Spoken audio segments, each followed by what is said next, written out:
నమస్తే, welcome to our channel. నేను సిరి. గత 5 సంవత్సరాల్లో ఉత్తరాంధ్రనైతే వైసీపీ నేతలు ఎలా అంటే భూ కబ్జాలకు పాల్పడ్డారో మనం చూసాం. అయితే ఇప్పుడైతే ఒక ఎంక్వైరీ అయితే పడింది. మరి విచారణ జరుపుతారా లేదా ఏంటి అనేది మనకి వివరించడానికి మనతో పాటు ఉన్నారు ప్రముఖ senior journalist, political analyst CS Rao గారు. నమస్కారం సార్. నమస్తే సార్, ఇప్పుడు చూస్తుంటే ఉత్తరాంధ్ర అక్కడ చూసాం ఎన్ని అంటే భూ కబ్జాలు జరిగాయి ఏంటి అనేది అయితే మనం చూసాము. అయితే ఇప్పుడు మరి ఒక ఎంక్వైరీ పడింది. ఎంక్వైరీ తర్వాత అంటే ఏం జరుగుతుంది అంటారు? సో ఒకటి ఏంటంటే, ఉత్తరాంధ్ర అనేది ప్రత్యేకంగా ఆంధ్రప్రదేశ్లో కొంచెం సాఫ్ట్గా ఉండేటువంటి డిస్ట్రిక్ట్స్ అంటారు. ఉత్తరాంధ్ర అంటే వైజాగ్, శ్రీకాకుళం, విజయనగరం. ఇక్కడ మిగతా ఆంధ్రప్రదేశ్ తోటి పోల్చడానికి అవకాశం లేదు. అక్కడ కొంచెం నేరాలు తక్కువ ఉంటాయి, క్రైమ్ రేట్ చాలా తక్కువ ఉంటుంది అక్కడ. ప్లస్ ఎవరు పోయినా కానీ అక్కడ బతకచ్చు పీస్ఫుల్గా అనేటువంటి భావన ఉండేది ఒకప్పుడు. అలాగే అక్కడ ఈ అసైన్ ల్యాండ్స్ ఇవి కూడా ఎక్కువ ఉంటాయి. వైజాగ్ ట్రైబల్ ఏరియా కాబట్టి వైజాగ్ సైడ్ అంతా కూడా కొంచెం అసైన్ ల్యాండ్స్, గవర్నమెంట్ ల్యాండ్స్ ఇవన్నీ కూడా ఎక్కువ ఉంటాయి. అయితే ఉత్తరాంధ్రకి ఇన్ఛార్జ్గా వైఎస్ఆర్ కాంగ్రెస్ పార్టీ వాళ్ళు విజయసాయి రెడ్డిని నియమించారు 2019 గవర్నమెంట్ వచ్చిన తర్వాత. సో ఉత్తరాంధ్ర ఇన్ఛార్జ్గా అంతకుముందు కూడా ఆయనే ఉండేవాడు ఇన్ఛార్జ్గా. 2019 అధికారంలోకి వచ్చిన తర్వాత కంప్లీట్గా ఆయన అసలు వైజాగ్లోనే మొత్తం దుకాణం పెట్టేశారు. అక్కడే ఉండి అక్కడి నుంచే రాజకీయాలు నడుపుతూ వచ్చారు ఉత్తరాంధ్రలో విజయసాయి రెడ్డి. ఆ ఉత్తరాంధ్రకి ఆయన ఎప్పుడైతే వెళ్ళారో అప్పటి నుంచి ఆ 3 జిల్లాల్లో వైజాగ్, శ్రీకాకుళం, విజయనగరం ఈ 3 జిల్లాల్లో ల్యాండ్స్ ఆక్యుపై చేయటం మొదలుపెట్టారు అనేది ఆయన మీద ఉన్నటువంటి ఆరోపణలు. అది చేసిన ఎవరు? అది తెలుగుదేశం పార్టీ వాళ్ళు కాదు, వైఎస్ఆర్ కాంగ్రెస్ పార్టీ విజయసాయి రెడ్డి మీద కంప్లైంట్ చేస్తే అప్పుడు తాడేపల్లిలో పంచాయతీ కూడా చేయడం జరిగింది. అక్కడ ఉండేటువంటి ఉత్తరాంధ్ర ఎమ్మెల్యేలకి అలాగే విజయసాయి రెడ్డికి మధ్య. అయినప్పటికీ కూడా ఆ పంచాయతీ తీరలేదు. విజయసాయి రెడ్డి తన హవాను అలా కొనసాగిస్తూ వచ్చాడు. చివరికి ఎమ్మెల్యేలకను ఆయనకి పడనటువంటి పరిస్థితుల్లో పార్టీ నష్టపోతుంది అనేటువంటి ఉద్దేశంతో విజయసాయి రెడ్డిని ఉత్తరాంధ్ర నుంచి తీసుకొచ్చి తాడేపల్లి పార్టీ కార్యాలయంలో పెట్టారు. ఆ ప్లేస్లో వైవి సుబ్బారెడ్డిని అక్కడ నియమించారు కోఆర్డినేటర్, ఉత్తరాంధ్ర వైఎస్ఆర్ కాంగ్రెస్ పార్టీ కోఆర్డినేటర్గా.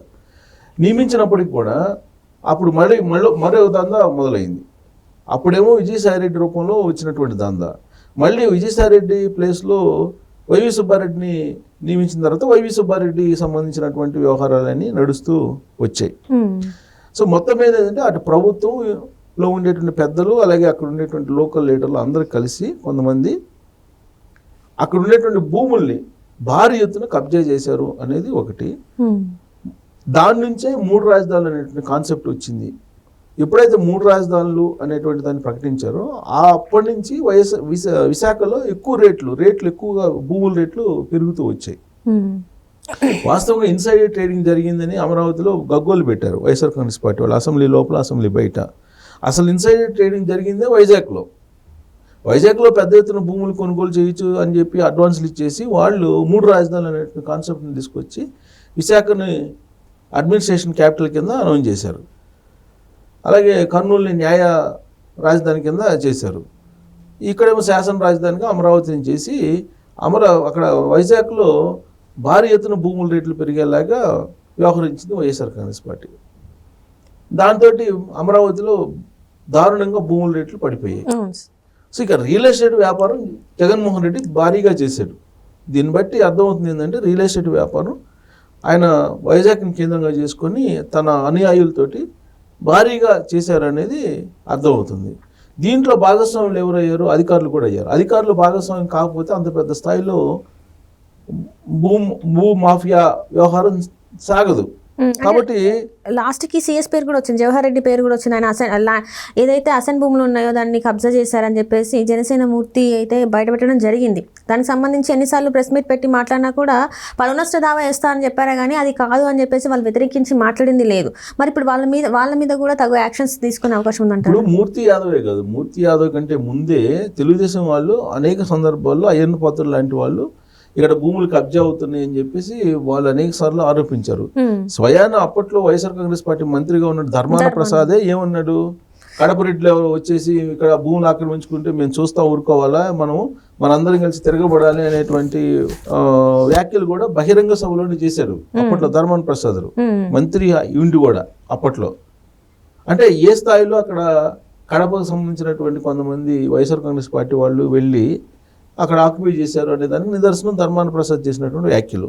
ఇక ఇక్కడ విజయసాయిరెడ్డి అలాగే బాలినేని మాజీ మంత్రి బాలినేని శ్రీనివాసరెడ్డికి సంబంధించినటువంటి వాళ్ళ వియ్యంకుడు ఎవరో అక్కడ కొన్ని 100 ఎకరాలు ఆక్యుపై చేశారని చెప్పి అప్పుడు గొడవ అయితే ఆయన ప్రెస్ ముందుకు వచ్చేసి ఆయన వివరణ ఇచ్చేటువంటి ప్రయత్నం కూడా చేశారు అప్పట్లో. సో ఇలా వైఎస్ఆర్ కాంగ్రెస్ పార్టీ ప్రత్యేకించి జగన్మోహన్ రెడ్డి సంబంధించిన దగ్గర బంధువులు, దూర బంధువులు, స్నేహితులు వీళ్ళందరూ కలిసి సుమారుగా 40,000 ఎకరాలు ఉత్తరాంధ్రలో చేశారు అనేది వినిపిస్తుంది. దానికి సంబంధించిన ఆధారాలు కూడా ఉన్నాయి అని చెప్పి ఇప్పుడు తెలుగుదేశం పార్టీ అధికారంలోకి వచ్చిన తర్వాత ప్రాథమిక ఎంక్వైరీలో తేలింది. ఆల్రెడీ ప్రాథమిక ఎంక్వైరీ చేశారు, కేసులు పెట్టారు, కేసులు కూడా ఫైల్ అవుతున్నాయి, కంప్లైంట్లు చేస్తున్నారు చాలామంది. ఇప్పుడు జవహర్ రెడ్డి చీఫ్ సెక్రటరీ మాజీ, ఆయనకు కూడా బినామీ పేర్లతో అసైన్ ల్యాండ్లకు అడ్వాన్సులు ఇచ్చేసి బినామీ పేర్లతో రాయించుకున్నారనేది ఆయన మీద ఉన్నటువంటి ప్రధానమైన ఆరోపణ.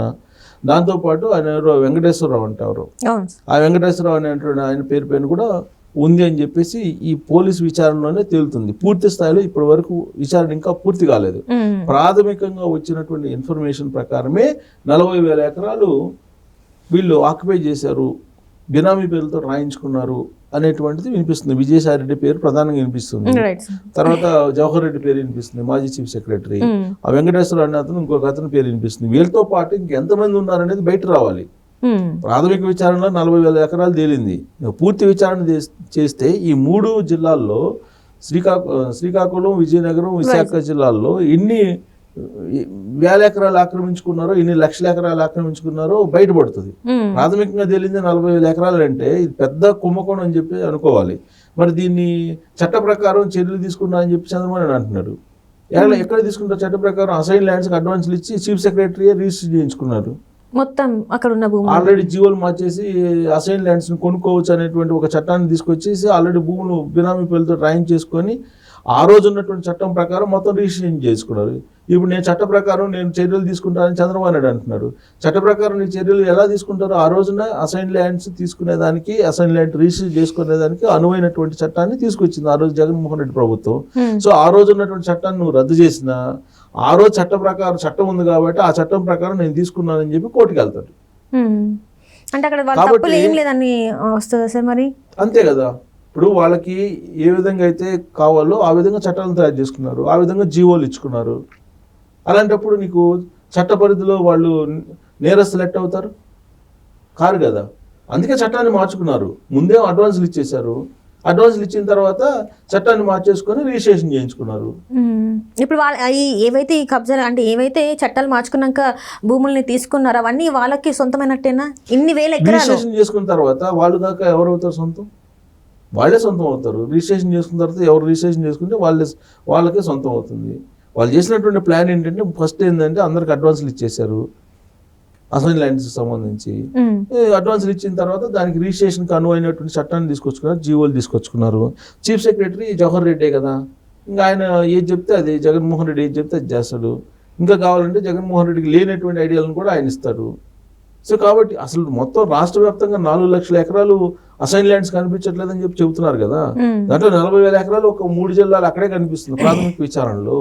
సో ఇవన్నీ రికవరీ చేసుకోవాలంటే అది సాధ్యమయ్యేదన్నా చట్ట ప్రకారం నేను చర్యలు తీసుకుంటాను అంటున్నారు చంద్రబాబు నాయుడు. చట్ట ప్రకారం చర్యలు తీసుకోవాలంటే లూప్ హోల్స్ బోల్డ్ అని ఉన్నాయి. ఈ లూప్ హోల్స్ నుంచి వాళ్ళు తప్పించుకుని వెళ్ళేటువంటి అవకాశం ఉంది కదా. కాబట్టి చంద్రబాబు నాయుడు చెప్తున్నటువంటి స్టేట్మెంట్స్ లేదంటే ఆయన చేస్తున్నటువంటి వ్యాఖ్యలు ఏదైతే ఉన్నాయో అవి ఎవరైతే అవినీతి పాల్పడ్డారో లేదా అక్రమాలకు పాల్పడ్డారో లేదా కబ్జాలకు పాల్పడ్డారో వాళ్ళనేమి దోషులుగా చేసి జైల్లో పెట్టి లేదంటే వాళ్ళ భూములు మళ్ళీ తిరిగి ప్రభుత్వం తీసుకునేటువంటి పరిస్థితి ఎక్కడ కనిపించట్లేదు.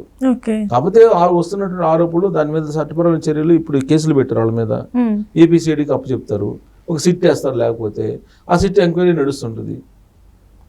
ఆ ఎంక్వైరీ నడుస్తుంటుంది. ఆ బెనామీలు ఉన్నారు కాబట్టి వీళ్ళేమి ఎఫెక్ట్ గారు, బెనామీ పేర్లతో ఉన్నారు కాబట్టి ఆ బెనామీ వాళ్ళు ఎవరో వెళ్ళి ఏదో చెప్తారు, ఈలోపు వీళ్ళు కోర్టులకు వేస్తారు. ఆ రోజున్న చట్టం ప్రకారం మేము చేసామండి అని చెప్తారు. ఇంతే జరిగింది. సో చంద్రబాబు నాయుడు ఇప్పుడు ఉత్తరాంధ్రాన్ని ఊటి చేసినా ఆంధ్రప్రదేశ్ని నాకేసినా చేసేది ఏం లేదు. గతంలో జగన్మోహన్ రెడ్డి ఏం చేసినా కానీ చంద్రబాబు నాయుడు చేసేది ఏమీ ఉండదు.